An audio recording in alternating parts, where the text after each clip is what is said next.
At our weekly Sunday dinner, my daughter squeezed my hand and whispered, "Mommy, when can I stop taking the love candy?" I smiled down at her. "What candy, sweetie? You know we don't do candy before bed." Next to me, my husband Brandon shifted uncomfortably, while my best friend Ophelia suddenly became very interested in her wine glass. "The pink one's from Daddy's drawer," Gigi said, her voice getting smaller. "Auntie Ophelia gives them to me after school when you're not home." "I don't understand," I said slowly, my smile fading. "It's our secret," Gigi whispered. "Daddy says if I tell you, I won't get pretty enough for the pageants. But they make my tummy hurt so bad, Mommy." Ophelia's knuckles went white around her purse.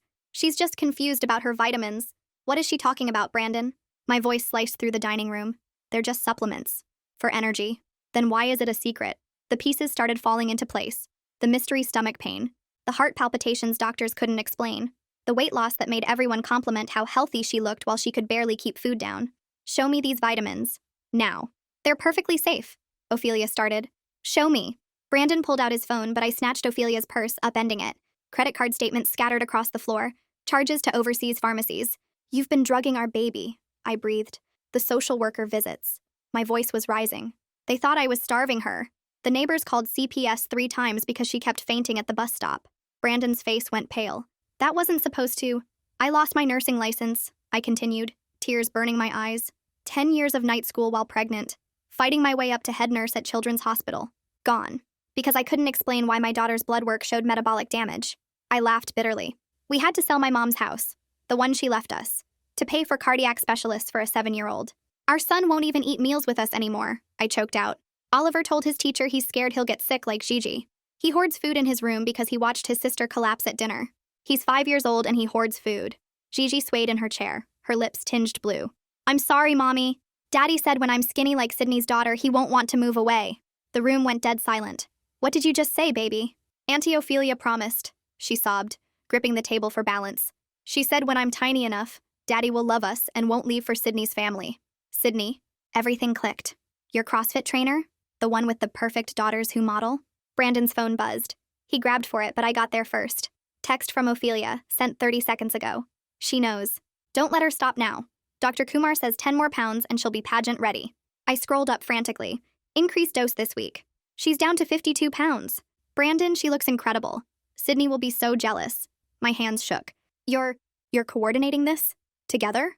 Ophelia stepped forward. "You don't understand the pressure he's under. Sydney's husband got him that promotion opportunity in Miami. If Gigi wins Little Miss Florida, we'd have a reason to—" "We?" I stared between them. "We?" Suddenly Gigi's eyes rolled back. She crumpled, her tiny body convulsing violently on the dining room floor. "Gigi!" I screamed, dropping to my knees. Blood-tinged foam poured from her mouth as her body seized. "Stay with Mommy, baby. Stay with me."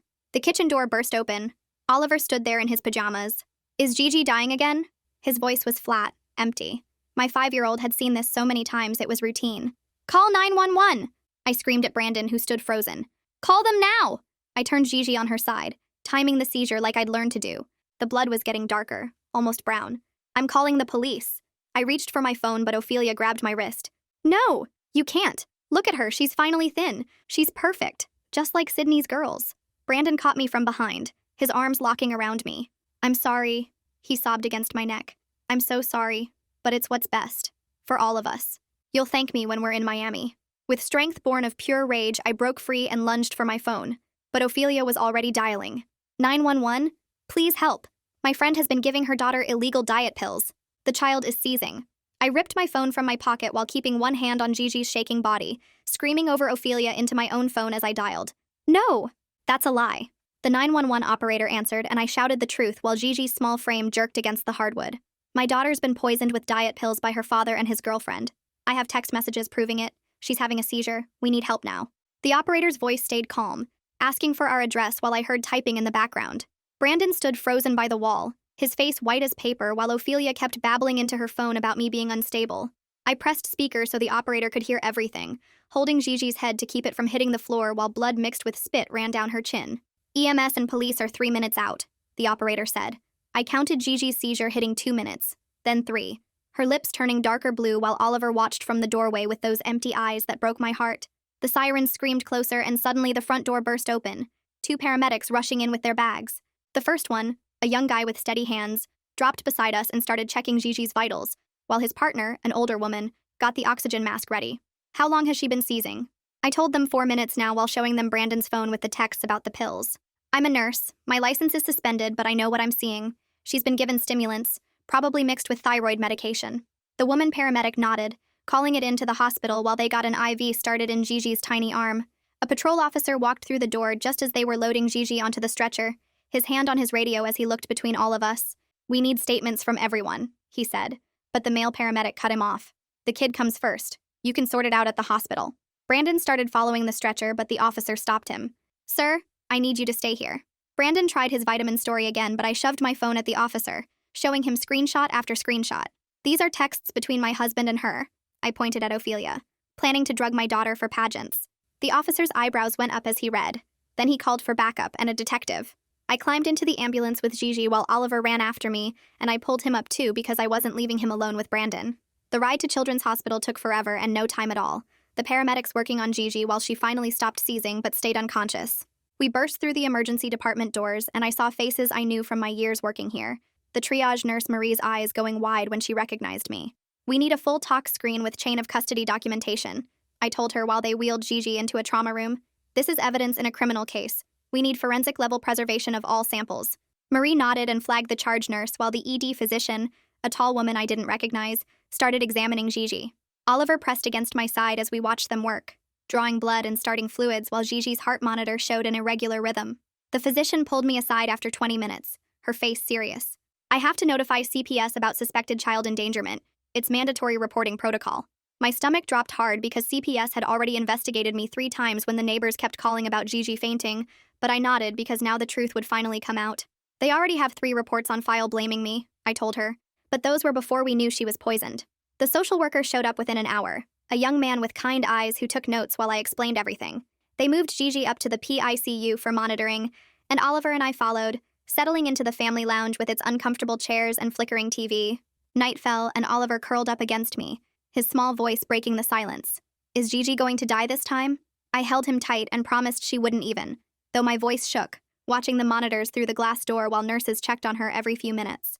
The ED physician came back around midnight with preliminary results, pulling me into the hallway. We're seeing elevated levels consistent with stimulant and thyroid hormone exposure, she said. I'm ordering specialized panels to identify the specific substances. Relief washed over me so hard I almost fell, finally having medical proof after months of being blamed for Gigi's weight loss and heart problems. Morning came slowly, and I hadn't slept. Oliver drooling on my shoulder when a man in a gray suit walked in. I'm Detective Desmond Grimes, he said, shaking my hand. I need to see everything you have. I showed him the complete text chain between Brandon and Ophelia, scrolling through months of messages about doses and weights and that Dr. Kumar who was apparently in on it. Then I pulled up the credit card statements I'd found. Dozens of charges to overseas pharmacies that Brandon had hidden from me. Grimes took photos of everything, then sat down with a notebook. Here's how this works, he said. The texts are good evidence, but we need the actual pills to make charges stick. He explained about search warrants and building a case, telling me to document everything from now on. Every symptom, every conversation, every medical record.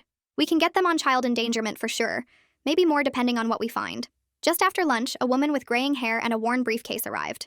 I'm Melinda Haynes from CPS, she said, sitting down carefully like she didn't want to scare us. She pulled out the 3 previous reports where neighbors had called about Gigi, reading through them with new eyes. They thought you were starving her, she said slowly. But looking at this pattern with what we know now, she was poisoned the whole time. Oliver wouldn't let go of my hand during the entire interview, pressing against me while Melinda asked gentle questions about what he'd seen at home. He told her about Gigi falling down at dinner, and Daddy giving her special candy, and how he kept food in his room because he was scared of getting sick too. Melinda took notes, her face getting sadder with each detail, promising Oliver that she would help keep him and Gigi safe. That night after Melinda left, I sat in the empty hospital hallway with my laptop balanced on my knees, the harsh fluorescent lights making my eyes burn as I started typing everything I could remember. Every symptom Gigi ever had, every doctor visit where they couldn't explain her heart racing, every time she threw up her dinner, every collapse at the school that got blamed on me not feeding her enough. My fingers flew across the keyboard, my nurse training kicking in as I organized it all into a timeline that showed the pattern clearly. The more I typed, the angrier I got because it was all there. Months of my baby suffering while I got blamed for it. I pulled up our online banking next, scrolling through transaction after transaction I'd never paid attention to before. There they were. Dozens of charges to websites with names like PharmaDirect and Overseas RX, all on a credit card in Ophelia's name, but the payments came straight from our joint checking account. Some charges were $200, Some were 500, and they went back almost a year. The betrayal felt worse seeing it laid out in black and white, every transaction proof that Brandon had been planning this while I worked night shifts to pay for Gigi's medical bills.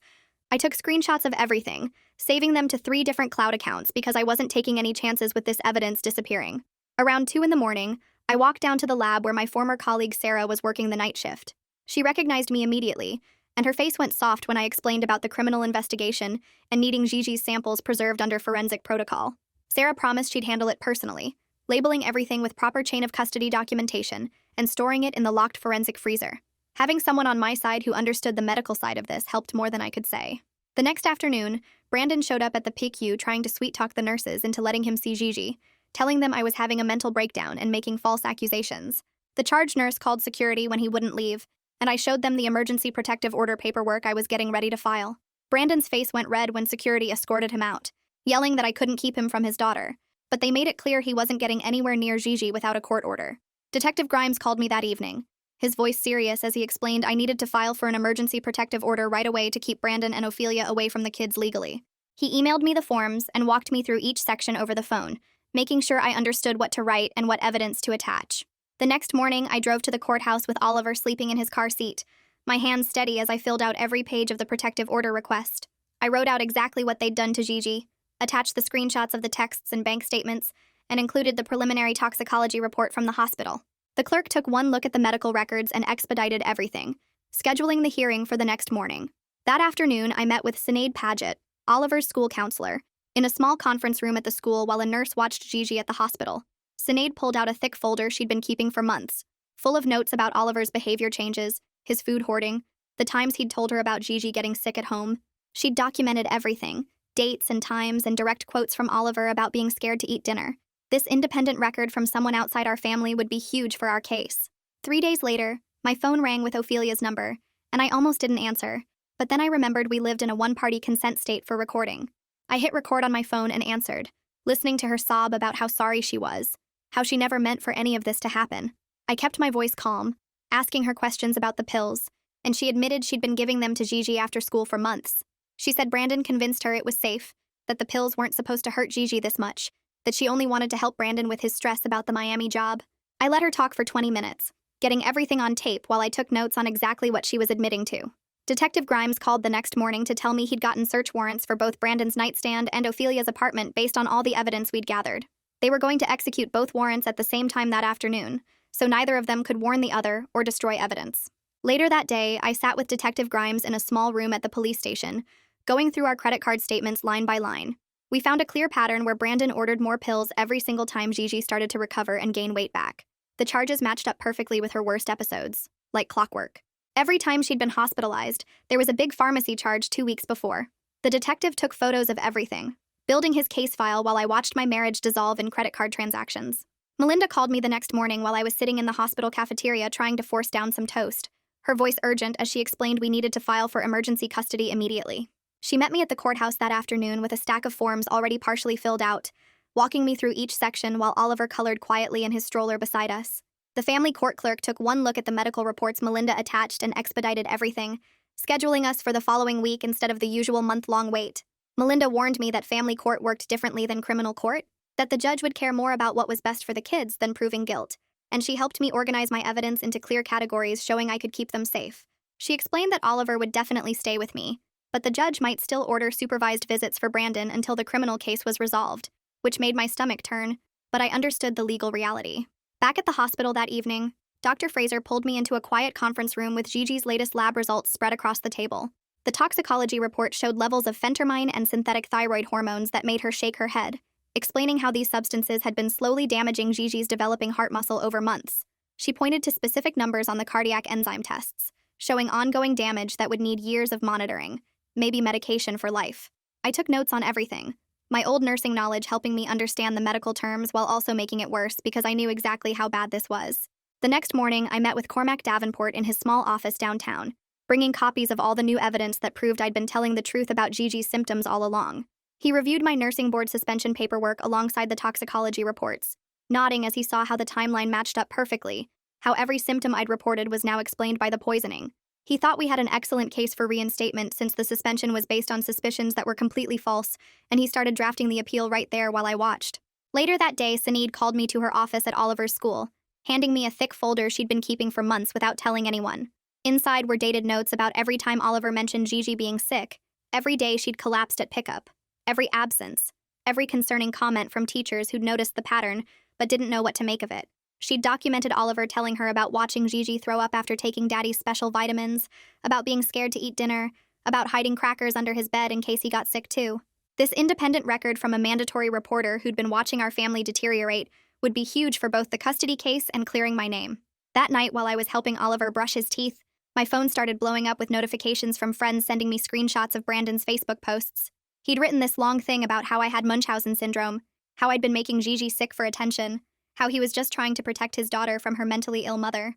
I screenshot everything before he could delete it, remembering Detective Grimes telling me to document everything but not engage, to let Brandon keep talking and digging his own hole deeper. The next day, Detective Grimes called to tell me he'd interviewed Sydney at her house, and while she claimed she knew nothing about the pills, her story kept changing.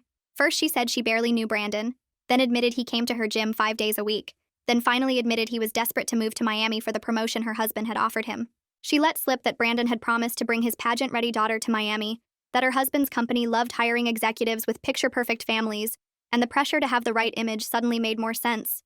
Meanwhile, Melinda spent hours going through the old CPS reports with fresh eyes, marking every place where Brandon or Ophelia had deflected blame onto me, every time they'd suggested I was unstable or neglectful while they were literally poisoning my child. She showed me how they'd manipulated every interview, always being helpful and concerned while subtly pointing fingers at me, creating a pattern of suspicion that almost cost me everything. She typed up an official addendum removing all concerns about my parenting from the file, stating clearly that I'd been the victim of false accusations while trying to protect my daughter from medical abuse.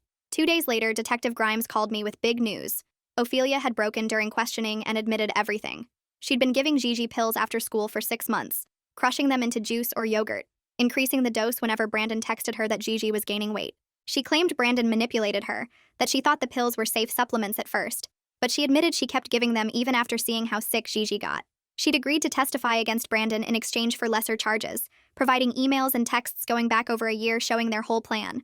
The hospital responded to all this by implementing strict security measures, putting Gigi on a restricted visitor list with only me and my parents allowed in without prior approval. They started a careful refeeding protocol since her body had been malnourished for so long, measuring every ounce of formula and tracking her weight gain carefully to avoid refeeding syndrome. Each tiny meal she kept down felt like a victory, watching her color slowly return as her body finally got the nutrition it had been denied. Sinead helped me create a detailed safety plan for Oliver, teaching him a special word he could use if he ever felt unsafe, showing him how the new lock on the medicine cabinet worked, establishing predictable meal times so he'd know food would always be there. We practiced scenarios where he could tell a trusted adult if something scared him, giving him back some control after months of helplessness, and I watched his shoulders relax just a little bit each time we went through the routine. The next morning, I sat at the kitchen table with a stack of hospital bills that made my stomach hurt. The financial counselor at the hospital walked me through their charity care program forms, while Oliver colored next to me. She helped me fill out every line, showing me where to list Brandon's abandonment of the family and the criminal case. The program covered 60% of Gigi's ICU stay, but I still had to set up payment plans for the rest. $20 here, $50 there, whatever I could manage each month. At least now I knew what caused all this debt and could start rebuilding without Brandon draining our accounts for pills. Later that afternoon, while Oliver napped, I remembered our doorbell camera and logged into the app on my laptop. My hands shook as I scrolled back through weeks of footage. There she was, Ophelia walking up our front steps at 3:15 p.m. on a Tuesday when I worked late, then again on Thursday at 3:20. Every single day I had afternoon shifts, she showed up right after the school bus dropped Gigi off. I downloaded every clip, watching her carry her big purse inside and leave 20 minutes later. The timestamps matched exactly when Gigi said she got her candy from Auntie. I emailed everything to Detective Grimes, who called me back within 10 minutes saying this was exactly the evidence they needed for the search warrant. 2 days later, Detective Grimes called to tell me they'd executed the warrant on our house while Brandon was at work. They found a prescription bottle hidden behind his dress shoes in the back of his closet drawer, right where Gigi said Daddy kept the pink pills. The crime lab tested them and called back with results that made my blood run cold.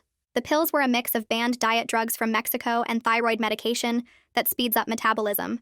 No wonder Gigi's heart kept racing and she couldn't keep food down. Detective Grimes said this physical evidence plus the doorbell footage gave them everything they needed for criminal charges. The emergency custody hearing happened 3 days later in family court downtown. I wore my only nice dress and brought copies of everything: the police reports, the lab results, the doorbell footage timestamps, all organized in a binder Cormac helped me prepare. The judge read through the evidence while Brandon sat at the other table with his lawyer looking pale. She asked him one question about the pills found in his drawer, and he started crying, saying he never meant for things to go this far. The judge cut him off and granted me immediate sole custody, with a protective order requiring Brandon to stay away from us. He could only see the kids at a supervised visitation center once the criminal case was resolved. Oliver held my hand so tight as we walked out of the courthouse that his little fingernails left marks on my palm. A week later, the PICU doctor finally said the words I'd been praying to hear. Gigi was stable enough to come off the ventilator.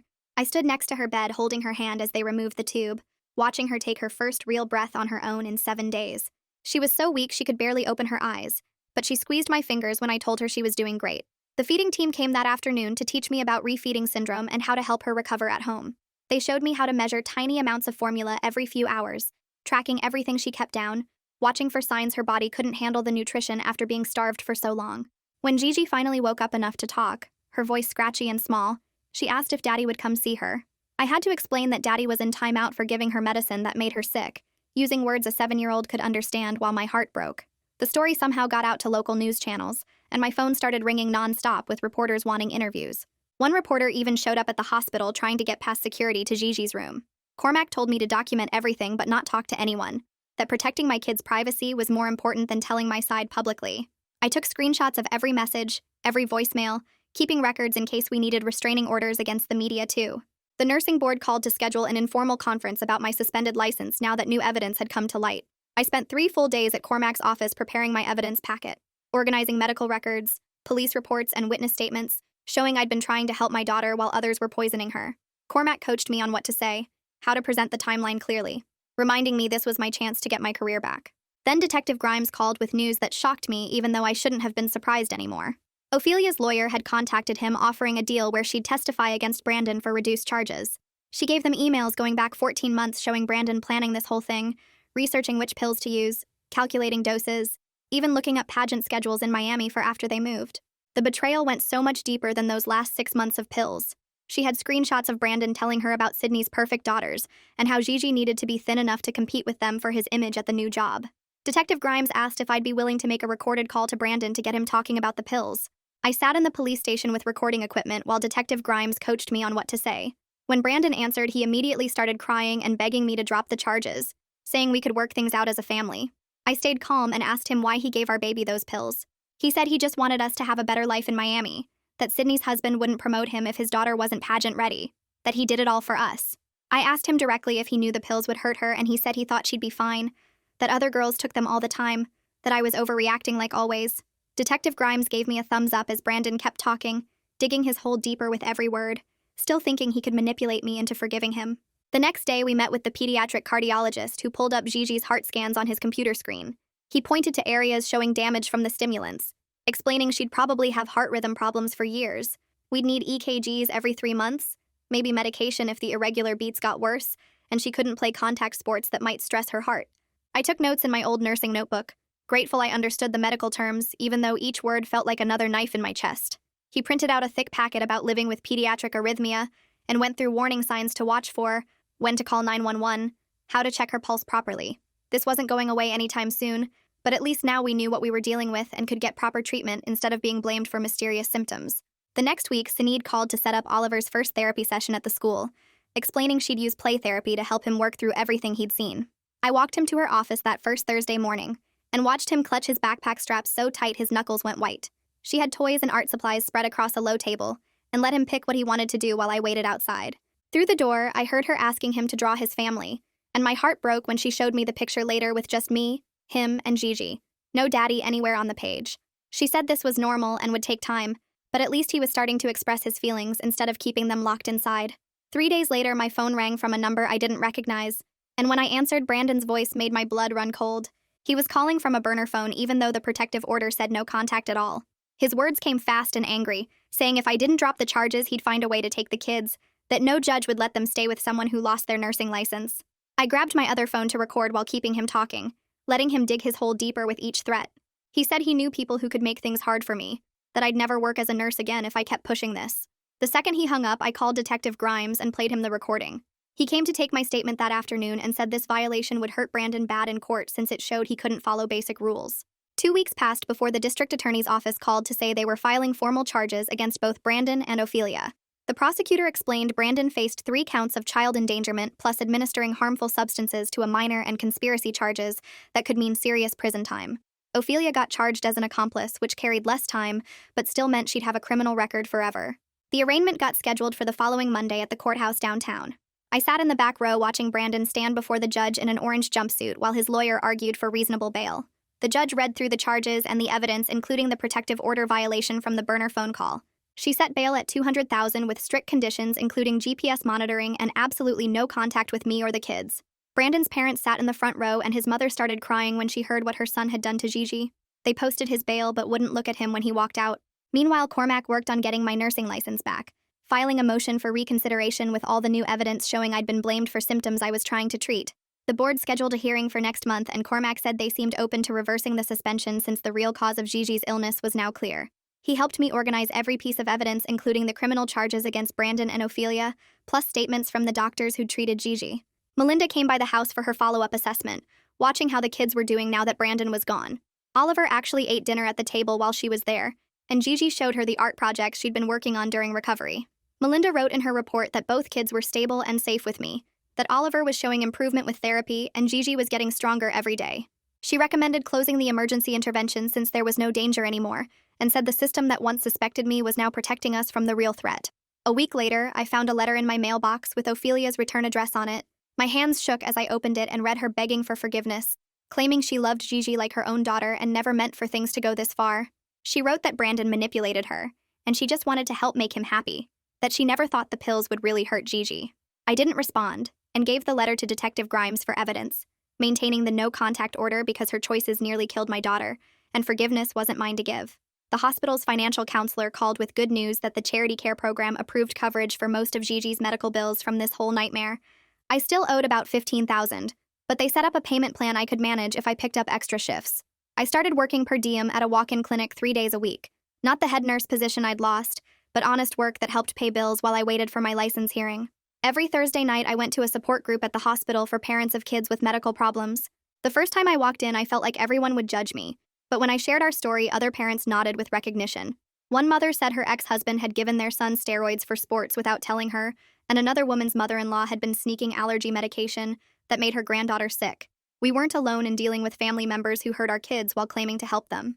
6 weeks after the arraignment, the prosecutor called to say the grand jury returned indictments against both Brandon and Ophelia. She explained this meant there was enough evidence for a real trial, though she thought Brandon would probably take a plea deal rather than risk a jury verdict. She walked me through how plea bargains worked and what to expect if he took one versus going to trial. Either way, it would be months before anything got resolved, but at least the legal system was moving forward and taking this seriously. 3 weeks later, I sat in the school conference room with Sinead while we went through every detail of Gigi's medical needs for her return to class. The principal took notes as we mapped out bathroom breaks every 2 hours, snacks at specific times to keep her blood sugar stable, and a quiet space where she could rest if her heart started racing. Sinead handed out copies of the 504 plan to each teacher, making sure everyone understood that Gigi might need to leave class suddenly if she felt dizzy or sick. The nurse showed me where they'd keep her emergency medications, and we practiced the protocol for calling me if anything happened. Small steps, but each one felt huge after everything we'd been through. That same week, Cormac called with news from the nursing board meeting where they reviewed all the evidence showing I'd been blamed for symptoms I was actually trying to treat. They voted to give me provisional reinstatement with a supervisor checking my work for 6 months. Not the full clearance I wanted, but enough to start working again while the criminal case moved forward. Cormac said this was a major win considering how hard it is to get a suspended license back, and that full reinstatement would probably come after the trial ended. I cried when I got the letter, because it meant I could support my kids without depending on anyone else's money. Melinda came by the house one last time with paperwork showing CPS was officially closing our case and moving us to voluntary monitoring where I'd just check in monthly to update them on the kids' progress. She sat at my kitchen table going through her final report, pointing out how every concern from the old investigations made sense now that we knew about the poisoning. The system that once suspected me of starving my daughter now recognized I'd been fighting to save her the whole time. She'd never seen a case reversed so completely in 20 years of doing this work. 2 days before the trial date, I met Detective Grimes and the prosecutor at the courthouse to practice my testimony. They walked me through every question they'd ask and warned me about what Brandon's lawyer might try to bring up to make me look bad. My hands shook holding the water glass, but my voice stayed steady as I practiced describing finding those texts, watching Gigi seize, learning what they'd done to her. The prosecutor said I'd make a strong witness because I had specific dates and medical records for everything. Detective Grimes reminded me to just tell the truth and let the evidence speak for itself. The morning of the trial, Brandon's lawyer called mine to say he'd take a plea deal for child endangerment with mandatory treatment and supervised visits only at a court facility. He'd get probation instead of prison, but would have to complete parenting classes and stay away from us, except for those monitored visits once a month. The prosecutor said this was actually good because it meant no trial where the kids might have to testify, and Brandon admitted guilt on the record. I wanted him in prison, but keeping him away from us mattered more than revenge. Ophelia took her plea the same day, getting community service and having to pay $30,000 in restitution for medical bills over 5 years. The judge made the no-contact order permanent, meaning she could never come near us again, or she'd go straight to jail. Watching her in court with her hair unwashed and dark circles under her eyes brought no satisfaction, just sadness that someone I'd trusted for so long could hurt my baby for a man who didn't even love her. Finally, after 2 months in the hospital, Gigi came home with a thick binder of care instructions, including cardiology appointments every 2 weeks, special nutrition shakes 3 times a day, and therapy twice a week. She'd gained 5 pounds, and her cheeks had color again, instead of that scary gray tint. Oliver helped me set up her room with new butterfly decorations and a special chart where she could track taking her real medications that would help her heart heal. He even made her a welcome home sign with glitter that said, "Best sister ever," and hung it on her door. We started having family dinners again 3 nights a week with Oliver actually sitting at the table instead of taking food to his room. He still kept crackers in his nightstand, and sometimes I'd catch him watching Gigi eat like he was making sure she wouldn't fall over. But seeing her keep food down and laugh at his jokes helped more than any therapy session. Progress wasn't a straight line, but we were moving forward together, learning to trust that meals could be safe again. Cormac confirmed the nursing board approved me for regular shifts with supervision at the clinic, rebuilding my career one day at a time. The income was half what I made as head nurse, but steady enough to pay rent and buy groceries without panic. My supervisor said I was doing great and would probably get full clearance within 3 months if everything kept going well. After getting nasty messages from Brandon's family and people who only knew his version of events, I deleted all my social media accounts to focus on healing instead of defending myself to strangers. Every violation of the protective order got documented and sent to Detective Grimes, who warned Brandon's family that harassment would mean criminal charges for them too. Peace mattered more than public vindication, and my kids needed me present, not fighting battles online. The family court judge looked at Brandon's lawyer while shuffling through the thick stack of papers on her desk. 2 months had passed since the plea deal, and now we sat in the wood-paneled courtroom to finalize custody. Brandon sat across the aisle in his best suit, hands folded like he was at church. His lawyer kept pushing for mediation, saying we could work things out privately without all these restrictions. I shook my head when my lawyer looked at me. Some things can't be mediated away. The judge agreed and signed the order giving Brandon 1 supervised visit per month at the county visitation center. He'd have to check in with security, stay in the monitored playroom, and leave when the hour was up. No overnight visits, no taking them to his apartment, no unsupervised contact until they turned 18. The bailiff handed me my copy of the order, and I tucked it into my folder with all the other court documents. Detective Grimes met me in the courthouse lobby the next week with a box of paperwork and evidence photos. The case was officially closed now that both Brandon and Ophelia took their pleas. He handed me a card with victim resources and wrote his personal cell number on the back. Said to call if Brandon violated the order or if we needed anything.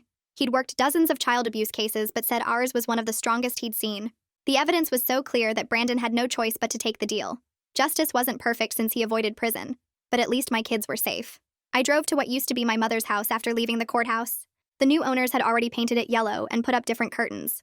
I sat in my car looking at the kitchen window where she used to stand washing dishes while I did homework at the table. She'd raised me alone after Dad left, working double shifts at the factory to keep us fed. The house was gone now, sold to pay for specialists who couldn't figure out what was wrong with Gigi, because the real problem was her own father. But Mom's strength lived on in how I protected my children. She would have fought just as hard. That afternoon, Gigi came home from the school with a permission slip for art club. She'd been back in class for 3 weeks now, and her teacher said she was doing great. I asked if she was sure she didn't want to try pageants again since we still had all her dresses and costumes in the closet. She shook her head hard and said she never wanted to wear those clothes again. Art club met on Tuesdays and Thursdays, and she could paint whatever she wanted. We spent the evening bagging up every pageant dress, every pair of dance shoes, every sparkling tiara and hair bow. She helped me carry the bags to the donation bin at the church, watching them disappear into the metal container. She was choosing her own path now. Oliver sat at the dinner table 5 nights that week, actually eating with us instead of taking his plate to his room. He still kept crackers and juice boxes in his nightstand drawer, and I'd find granola bar wrappers under his bed. His therapist said this was normal after what he'd been through. The hoarding would fade as he felt safer. He watched Gigi eat her whole meal without getting sick, saw her keep her food down and ask for seconds. Small victories mattered most. After the kids went to bed, I sat at the kitchen table organizing my binder with all our important papers, court orders in the front pocket, then medical records sorted by date, therapy notes, school documents, and emergency contacts all labeled with tabs. The prosecutor's card, Detective Grimes' number, the victim advocate's information. Having everything organized gave me control when so much had been chaos. Being prepared meant being protected. 6 months after getting my provisional license back, the nursing board sent the letter making it permanent with no restrictions. My supervisor had written a glowing recommendation about my work at the clinic. I'd passed every review, never missed a shift, handled every patient with care. I went to the craft store and bought a simple black frame, hanging the reinstatement letter on the wall next to my original license from 10 years ago. Both told my story, the falling and the getting back up. That night, after homework and baths, the house settled into quiet. Gigi read a library book in her bed, propped up on pillows with her stuffed animals around her. Oliver actually slept through the whole night without waking up scared or checking on his sister. No crisis calls from the school, no court dates on the calendar tomorrow, no medical emergencies to handle. I sat on the couch with a cup of tea, listening to the dishwasher run and the clock tick on the wall. Safety wasn't exciting or dramatic, but it was everything we needed. We were finally home, really home, in our small apartment with secondhand furniture and peace. Thanks for exploring all these questions with me today. It's been a pretty curious little journey to share together. Until next time, take care. Subscribe for more content like this.